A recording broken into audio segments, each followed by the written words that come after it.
Seventh question देखो ये कह रहे if diagonals of cyclic quadrilateral अपने कोल कोई साइक्लिक क्वाड्रिलेटरल है अपने कोल कोई साइक्लिक क्वाड्रिलेटरल है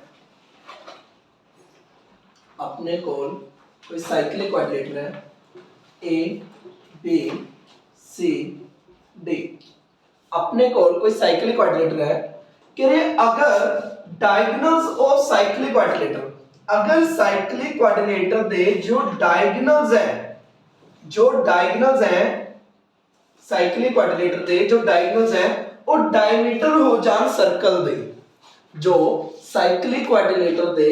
डायगोनल्स है ਉਹ सर्कल दे की बन जान डायमीटर बन जान मतलब कि इसने वैसा डायगोनल ते डायमीटर सेम नहीं होंगे लेकिन बाय चांस अगर जो डायगोनल है वो डायमीटर बन जान तो कहते प्रूव करो जो एक क्वाड्रिलेटरल है एक ही होगी रेक्टेंगल समझ चाहिए मैंने की है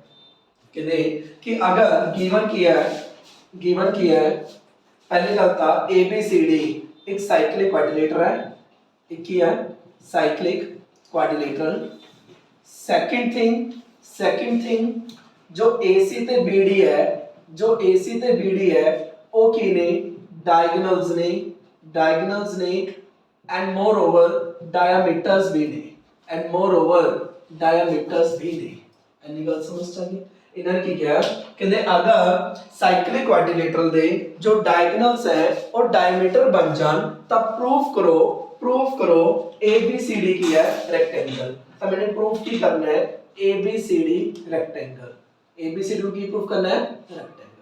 अगर ABCD नु रेक्टेंगल प्रूफ करना है तो मैं ये चीज शो कर सकता angle A angle B angle C angle D अगर मैंने ये चारों एंगलों नु 90 प्रूफ करता रेक्टेंगल प्रूफ हो जाएगी कि मेरा रेक्टेंगल प्रूफ हो जाएगी पहली गल हर एक एंगल 90 दा हो गया दूसरी गल अपोजिट एंगल इक्वल भी हो गए अगर सारे एंगल में 90 करते तो मैंने पता है अपोजिट एंगल इक्वल है तो की है पैरेललोग्राम एंड मोर ओवर हर एक एंगल 90 है तो की होगा रेक्टेंगल मतलब पूरे में की प्रूफ करना है हर एक एंगल नु की प्रूफ करना है 90 डिग्री प्रूफ करना है और चेक करो हर एक एंगल 90 डिग्री है ही गया हर एक एंगल 90 डिग्री है ही गया क्यों है चेक करो क्योंकि जो AC है वो की है अपना डायगोनल और डायमीटर है अगर AC डायमीटर है तो जो एंगल ABC होगा वो कितना होगा 90 डिग्री क्योंकि AC की है डायमीटर है प्रूफ कर रहे हैं अपन क्योंकि जो AC है वो डायमीटर है सो जो एंगल ABC है वो कितना आ गया 90 degree angle in semi circle उसी प्रकार अगर AC डायमीटर है तो आप कह सकते हैं कि जो ADC है वो भी कितना है 90 डिग्री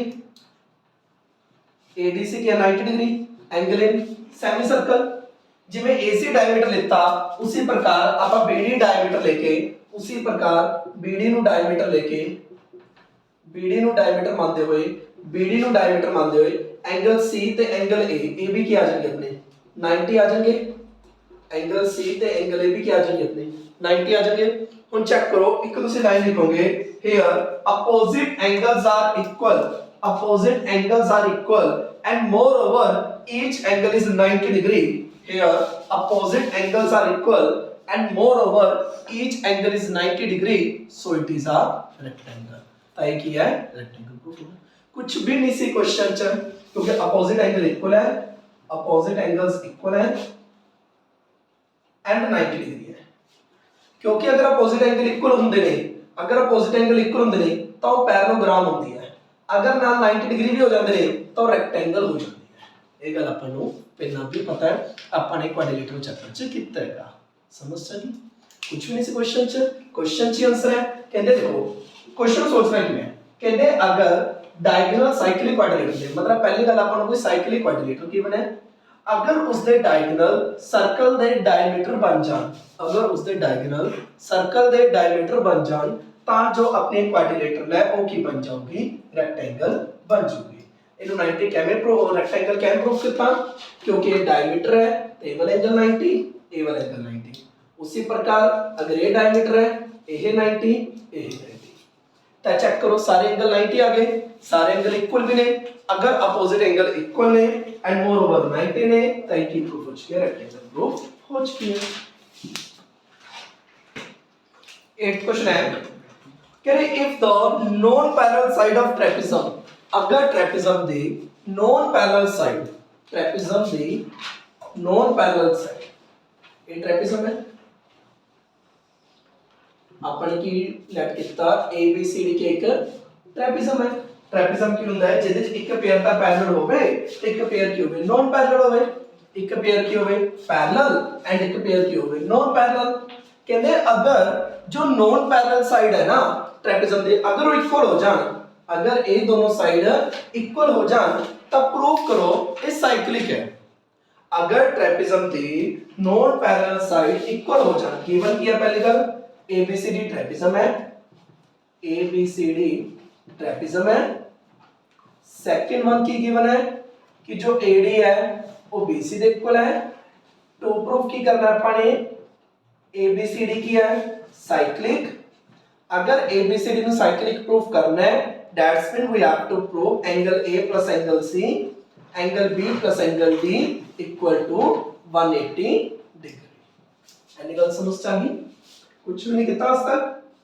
ट्रेपेजम गिवन से ट्रेपेजम बना लिया नॉन पैरेलल साइड इक्वल से ओहो लिखते साइक्लिक प्रूफ करना है दैट्स मीन अपोजिट एंगल का सम की प्रूफ करना है मैंने 180 हुन सुनो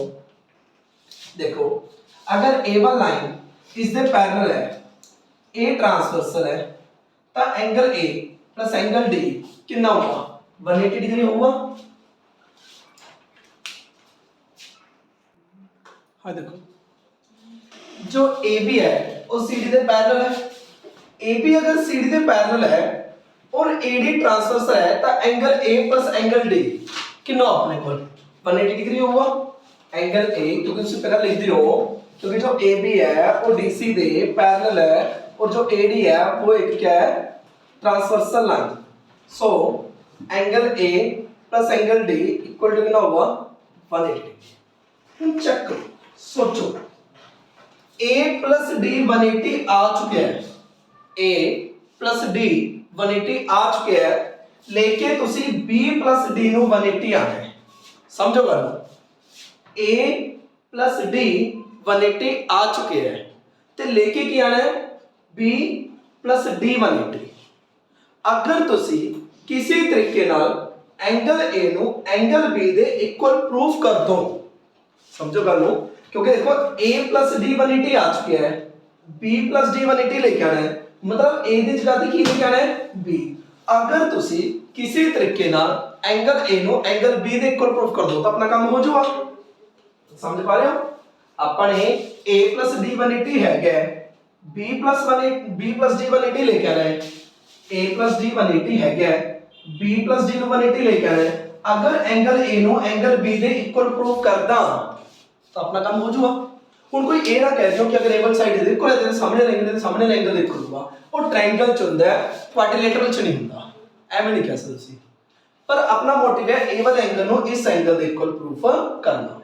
हुन एंगल नु अगर इक्वल प्रूफ करना तो ऑब्वियस गल पहले ट्रायंगल बनानी पैन गया उन्होंने कांग्रेट करना हुआ फिर दोनों ने आपस सीपीसीडी वाला एंगल इक्वल कर दिया देखो अपने सामने बिल्कुल स्पष्ट है एंगल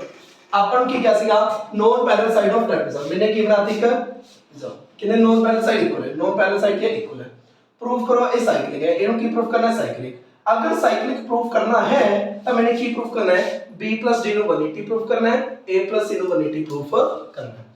मेनू पता है अगर ये ट्रापेजियम है तो ये लाइन दे पैरेलल है a plus d 180 है क्या a plus d 180 है कोई इंटीरियर एंगल चेक करो a plus d 180 है क्या b plus d 180 लेके आना मतलब a दी जगह ते की लेके आना है b अगर मैं किसी तरीके नाल एंगल a नु एंगल b दे इक्वल प्रूफ करदा मेरा काम हो जाऊगा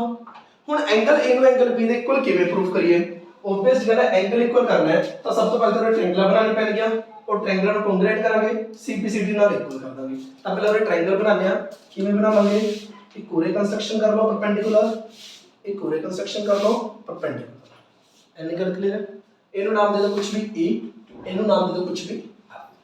ਹੁਣ ਅਗਰ ਮੈਂ ਦੋ ਟ੍ਰਾਇੰਗਲਾਂ ਨੂੰ ਕੰਗਰੈਂਟ ਕਰਦਾ ਤਾਂ CPCT ਨਾਲ ਐਂਗਲ ਐਂਗਲ ਵੀ ਦੇ ਇਕੁਅਲ ਆ ਜਾਊਗਾ। ਹੁਣ ਇਹ ਦੋ ਟ੍ਰਾਇੰਗਲਾਂ ਨੂੰ ਕੰਗਰੈਂਟ ਕਿਵੇਂ ਕਰੀਏ, ਦੇਖੋ ਜਰਾ। in triangle ADE and triangle BCF, ADE and BCF, सब तो पहले AD किहदे इक्वल है, BC दे, ये अपन गिवन है। सेकंड थिंग, A वाला एंगल ਇਹਦੇ equal 90 degree, angle DEA equal angle CFB 90 degree. ਹੁਣ थर्ड चीज की हो सकती है, थर्ड चीज की हो सकती है, देखो A1 साइड ਇਹਦੇ इक्वल होगी, ओके। AE इक्वल FB हैगी है, नहीं पता कि DE इक्वल CF हैगी है, क्यों, फिर क्यों, जब परपेंडिकुलर तो इक्वल होंगे, जे लाइना परपेंडिकुलर तो इक्वल होंगे। हां जी, पैरेलल की पैरेलल बोलो खुल के, पैरेललोग्राम बन जाऊगा, पैरेललोग्राम एक गल बोल सकते हो किवें, देखो ਇਹ ਸਾਈਡ ਇਹਦੇ ਪੈਰਲਲ ਹੈਗੀ ਸੀਗੀ, ਜੇ A ਵਾਲਾ ਐਂਗਲ ਇਹਦੇ ਇਕੁਅਲ ਹੈ 90 डिग्री, ਚਾਹੇ ਕਹਦੇ ਦੋਨੋਂ ਕੀ ਬਣ ਗਏ, ਕੋਇੰਟੀਰੀਅਰ, ਚਾਹੇ ਕਹਦੇ ਦੋਨੋਂ ਕੀ ਬਣ ਗਏ, ਕੋਰਸਪੋਂਡਿੰਗ, ਕੁੱਲ ਮਿਲਾ ਕੇ A ਵਾਲੇ ਐਂਗਲ ਇਕੁਅਲ ਹੋ ਜਾਣਗੇ ਤਾਂ ਇਹ ਲਾਈਨ ਕੀ ਹੋ ਜੂਗੀ, ਇਹਦੇ ਪੈਰਲਲ ਹੋ ਜੂਗੀ। अगर पैरेलल होगी तो की बन गई, पैरेललोग्राम। अगर पैरेललोग्राम बन गई तो ED के इक्वल हो गया, CF के इक्वल आ गया। या तुसी डायरेक्ट भी गल कह सकते हो कि अगर दो लाइनां पैरेलल होण उन्हां दे इन बिटवीन तुसी कितनी मर्जी परपेंडिकुलर लाइन ड्रॉ कर लो, वो हमेशा की हो गया, इक्वल ही हो गया, वो हमेशा की हो गया, इक्वल ही हो गया। वो क्यों इक्वल होंदी है, तुसी डीप च लिखना चाहते हो क्यों इक्वल होंदी है, क्योंकि ए लाइन इस दे पैरेलल तो हैगी सीगी। अगर ए वाला एंगल इहदे कोल 90 है तो दोनों एंगल आपस की हो गए कोरस्पोंडिंग एंगल, तो ऑब्वियस गल है ए वाला लाइन ਇਹਦੀ ਕੀ ਹੋ ਜੂਗੀ,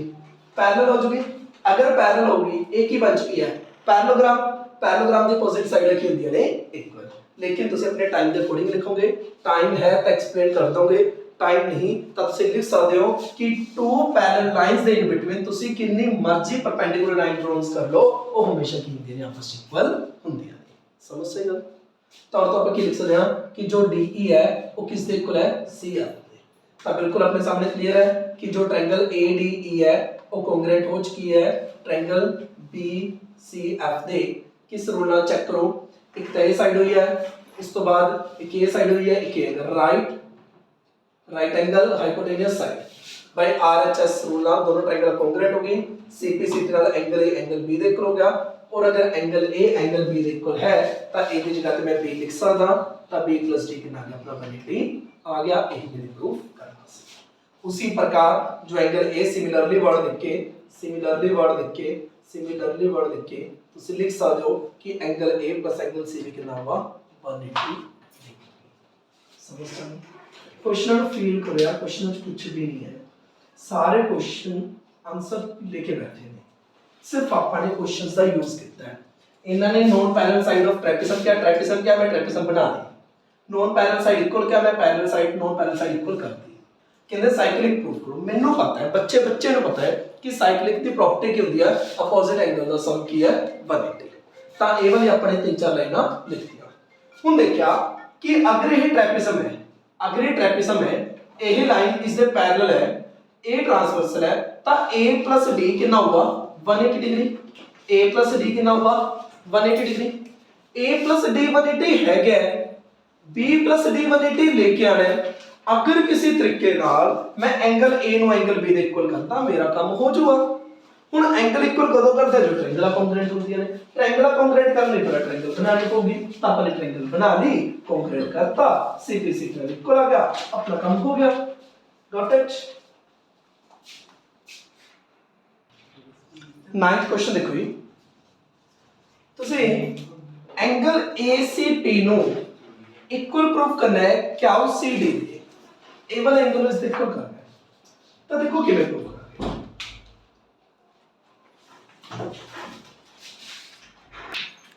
एंगल ACP नु किस दे इक्वल प्रूफ करना है, क्या CD दे इक्वल प्रूफ करना है। हुन इसनु समझना किवें है, तुसी देखो मैं कलर वर्डिंग बोलूंगा। पहले देखो जो एंगल ACP है वो किस आर्क के द्वारा बन रहा है, जो एंगल एसीपी है किस आर्क के द्वारा बन रहा है, चक्रीय चक्रीय चक्रीय चक्रीय चक्रीय चक्रीय, चलो चलो चलो चलो आप से चलो चलो चलो चलो चलो चलो चलो चलो अंदो अंदो अंदो अंदो अंदो अंदो अंदो आ गया, ठीक है। एपी आर्क के द्वारा कि इस आर्क के द्वारा कि इस आर्क के द्वारा कोई और एंगल बन रहा है,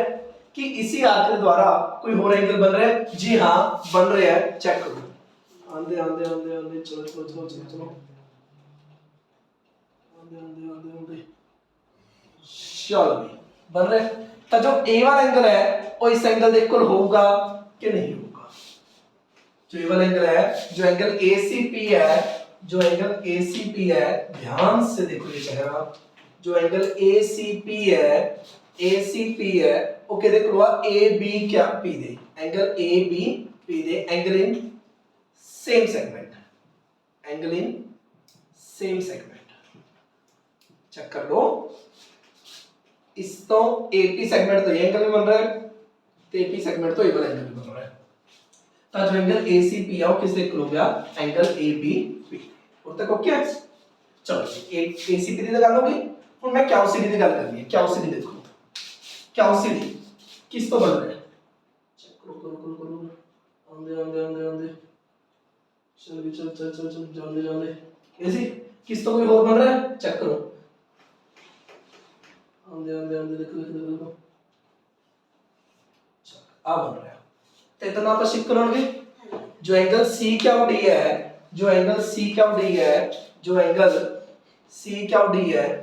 सी क्या डी है वो किस इक्वल है, सी क्या डी किस इक्वल है, सॉरी सी क्या डी नहीं क्यूसीडी, जो एंगल क्यूसीडी है, जो एंगल क्यूसीडी है वो किस इक्वल है, क्यू बीडी दे, क्यू बीडी दे एंगल इन सेम सेगमेंट। देखो कुछ नहीं किया, जो ए वाला एंगल है वो इस इक्वल है एंगल इन सेम सेगमेंट, जो ए एंगल है वो इस इक्वल है angle in same segment. Any गल क्लियर है, जो ए वाला एंगल है, जो ए वाला एंगल है वो इस एंगल इक्वल है एंगल इन सेम सेगमेंट। उसी प्रकार जो ए वाला एंगल है वो इस एंगल इक्वल है एंगल इन सेम सेगमेंट। क्यों, क्योंकि जो डी क्या सेगमेंट है इस तो ए वाला एंगल ही बन रहा है, तो इस तो ए वाला एंगल ही बन रहा है, तो जो ए वाला एंगल है वो इस इक्वल होगा एंगल इन सेम सेगमेंट। और तक दूसरों पे डाउट हो गए, डाउट हो गए सेम सेगमेंट की में आ गई। अब देखो जी, जो क्यूडी सेगमेंट है, जो क्यूडी आर्क है, मान लो क्यूडी आर्क है, क्यूडी आर्क के द्वारा एक ए एंगल बन रहा है एंड क्यूडी आर्क के द्वारा ही ए वाला एंगल बन रहा है, ठीक है। उसी प्रकार इधर चेक करो, जो एपी आर्क है, जो एपी आर्क है, एपी आर्क के द्वारा ए वाला एंगल बन रहा है and more over AP arc के द्वारा ही ए वाला एंगल बन रहा है, समझ चली। और चेक करो ए दोनों एंगल आपस में इक्वल है ही क्या, वर्टिकली अपोजिट एंगल, देखो सीधी लाइन जा रही है, ए दोनों एंगल आपस में इक्वल है ही नहीं, वर्टिकली अपोजिट एंगल। जो एंगल एबीपी है, जो एंगल एबीपी है वो किससे इक्वल है, एंगल क्यूबीडी दे, एंगल क्यूबीडी दे। ए दोनों एंगल आपस में इक्वल है कि नहीं, क्यों, वर्टिकली अपोजिट एंगल। ए दोनों एंगल आपस में इक्वल है कि नहीं, वर्टिकली अपोजिट एंगल। चेक करो, ए वाला एंगल इज इक्वल है एंगल इन सेम सेगमेंट, ए वाला एंगल इज इक्वल है एंगल इन सेम सेगमेंट। ए दोनों आपस में इक्वल है वर्टिकली अपोजिट एंगल, ए इक्वल है, ए इक्वल है, ए इक्वल है, तो ऑब्वियसली दोनों भी आपस में होंगे इक्वल होंगे, ये दोनों भी आपस में होंगे इक्वल होंगे, यही मैंने प्रूफ करना सी। समझ सही कि कितना सोचना कि मैं तुझे देखो कि एसीपी चेक करना है, जो एंगल एसीपी है वो किस आर्क तो बने हैं, एपी तो, कि एपी तो कोई और बने, जी हां बने हैं एबीपी, तो जो ए वाला एंगल है वो इस इक्वल होगा। उस बाद अपने की देख रहे हैं, ए वाला एंगल चेक करना है, क्यूसीडी किस आर्क तो बने हैं, क्यूडी तो, किस तो कोई और बने हैं, जी हां क्यूबीडी, तो जो क्यूसीडी है वो किस इक्वल होगा, क्यूबीडी दे। ओके, ਹੁਣ चेक करो, ए वाला एंगल ए इक्वल है, डन, ए वाला एंगल ए इक्वल है, डन। ये दोनों एंगल आपस इक्वल है, vertically opposite angle, it's obvious that ये दोनों एंगल भी आपस में होंगे इक्वल होंगे, ये अपना शो हो गया। कोई डाउट, डाउट है जी भाई? ओके, ये वाला क्वेश्चन बिल्कुल same to same as example 4 है, एग्जांपल 4 की तरह बिल्कुल सेम है, जस्ट स्टेटमेंट थोड़ा सा वेरिएशन करता, बाकी बिल्कुल सेम है, सेंस भी सेम है, सॉल्यूशन भी सेम है। देखो जरा, कहने if circles are drawn taking two sides of triangle as diameter, triangle दी टू साइड्स ਨੂੰ डायमीटर कंसीडर करते हुए अगर मैं कोई सर्कल बनावा ट्रायंगल दी टू साइड्स ਨੂੰ डायमीटर ਮੰਨਦੇ ਹੋਏ मान लो एक ਇਹ साइड है इस ਨੂੰ डायमीटर ਮੰਨਦੇ ਹੋਏ मैं एक सर्कल ड्रॉ करा उसी प्रकार इस ਨੂੰ डायमीटर ਮੰਨਦੇ ਹੋਏ चलो मैं तो वैसे रफली ड्रॉ किया है जो इसी प्रकार पेंसिल ਨਾਲ करोगे इजीली हो जाएगा ਇਹਦਾ परपेंडिकुलर बाइसेक्टर के बन जाएगा उसी प्रकार इस साइड ਨੂੰ डायमीटर ਮੰਨਦੇ ਹੋਏ ਜਦੋਂ ਤੁਸੀਂ ਸਰਕਲ ਡਰਾਉ ਕਰੋਗੇ ਮੇਰੇ ਤੇ ਬੈਲੂਨ ਜੇ ਬਣ ਗਏ ਬਸ ਤੁਸੀਂ ਧਿਆਨ ਨਾਲ ਬਣਾ ਲਿਓ ਠੀਕ ਹੈ ਕਹਿੰਦੇ ਜਦੋਂ ਆਪਾਂ ਟ੍ਰਾਇੰਗਲ ਦੀ ਟੂ ਸਾਈਡਸ ਨੂੰ ਸਰਕਲ ਦਾ ਡਾਇਮੀਟਰ ਮੰਨਦੇ ਹੋਏ ਸਰਕਲ ਡਰਾ ਕਰਦੇ ਆ ਤਾਂ ਸ਼ੋ ਕਰੋ ਜੋ circle the point of intersection ਹੈ ਉਹ ਥਰਡ ਸਾਈਡ ਦੇ ਉੱਪਰ ਲਾਈ ਕਰੂਗਾ ਉਹ ਥਰਡ ਸਾਈਡ ਦੇ ਉੱਪਰ ਲਾਈ ਕਰੂਗਾ ਇਹ ਆਪਾਂ ਨੇ ਸ਼ੋ ਕਰਨਾ ਹੈ ਕਹਿੰਦੇ if circles are drawn taking two sides of a triangle as diameter triangle ਦੀ two sides ਨੂੰ diameter ਮੰਨਦੇ ਹੋਏ ਅਗਰ ਆਪਾਂ ਸਰਕਲ ਡਰਾ ਕਰੀਏ ਤਾਂ ਪ੍ਰੂਫ ਕਰੋ ਜੋ point of intersection of the circle ਹੈ ਇਨਾ ਸਰਕਲ ਦਾ ਜੋ ਪੁਆਇੰਟ ਆਫ ਇੰਟਰਸੈਕਸ਼ਨ ਹੈ ਉਹ ਕਿਸ ਤੇ ਲਾਈ ਕਰੂਗਾ ਔਨ ਦਾ ਥਰਡ ਸਾਈਡ ਦੇ ਉੱਪਰ ਲਾਈ ਕਰੂਗਾ ਇਹ ਆਪਾਂ ਨੇ ਸ਼ੋ ਕਰਨਾ ਹੈ ਮੈਂ ਤੁਹਾਨੂੰ ਕਿਹਾ ਕਿ ਸੋਲੂਸ਼ਨ ਬਿਲਕੁਲ सेम टू सेम है देखो क्योंकि अगर ए बी डायमीटर है अगर मैं इसको ज्वाइन करूं अगर ए बी डायमीटर है तो जो एंगल बी डी ए है वो कितना हुआ 90 degree angle in semi circle क्योंकि अगर बी ए डायमीटर है तो जो एंगल बी डी ए है वो कितना हुआ 90 degree angle in semi circle लिख दो अगर बी ए डायमीटर है अगर बी ए डायमीटर है तो जो एंगल बी डी ए है वो कितना है 90 degree angle in semi circle उसी प्रकार अगर BC डायमीटर है अगर BC डायमीटर है सो जो एंगल BDC है वो भी कितना हुआ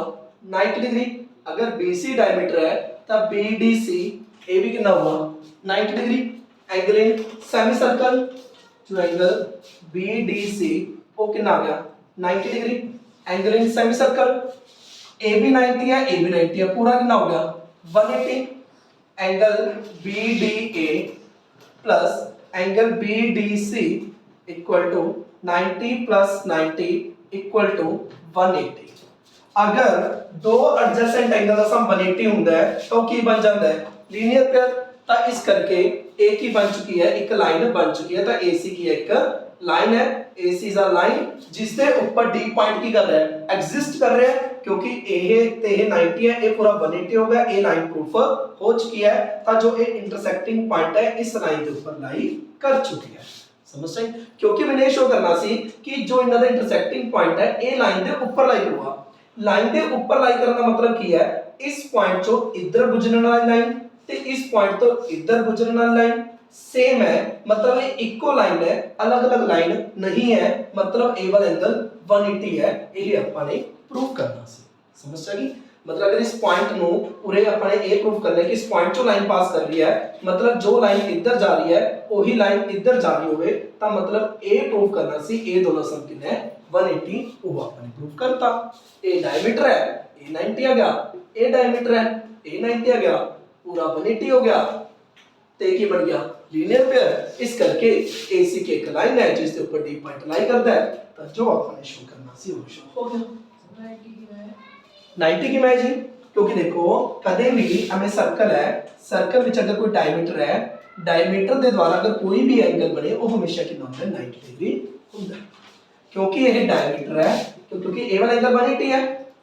क्योंकि ए वाला एंगल 180 होता है तो जो किसी भी सेगमेंट एंगल बनता है हाफ बंदा जब 180 कितना हो गया अपना 90 हो जाएगा क्योंकि डायमीटर है तो जो ए वाला एंगल है वो कितना हो जाएगा 90 डिग्री हो जाएगा एंगल इन सेमी सर्कल अगर ये डायमीटर है तो ए वाला एंगल कितना हो जाएगा 90 degree angle in semi circle समझ सकी